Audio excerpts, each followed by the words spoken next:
In chapter 4 of Leading with Lean, I talk about the importance of developing competence. And I start by talking about the Dunningkruger effect, which is essentially, in layman's terms, a little knowledge is dangerous. Because what it describes is the phenomenon whereby when a human being learns a little bit about something, their confidence in their competence increases exponentially. So what it means is that we can potentially have a lot of people running around believing that they know a lot more than they actually do.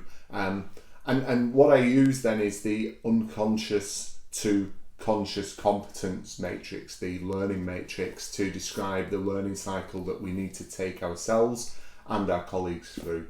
This starts with that unconscious incompetence, not knowing what we don't know, where we basically don't know the opportunity that's available if we can learn how to think in a lean way and how to lead in a lean way.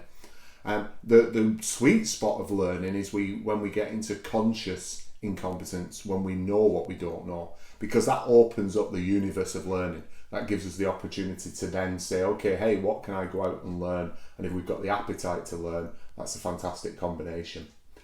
The next stage is when we become consciously competent. That's when we've really got to a good level of competence and we know what we know. And then finally, true expertise, true mastery is when we become unconsciously competent. And this is what you see in great sports stars and great professionals, that they just do it so naturally. And that's because they don't even think about it. And that's when you become very, very effective at something, when you've managed to move it to the subconscious part of your brain so it happens almost instantaneously without thought.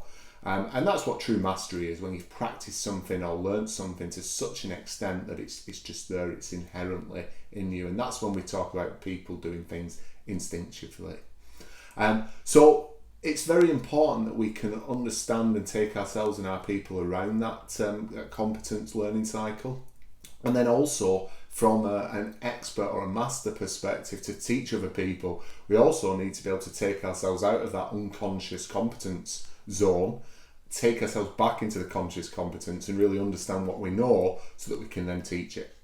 So in chapter 4, I quite extensively discuss this and give you some tips on how you can actually take yourself and your people through that cycle.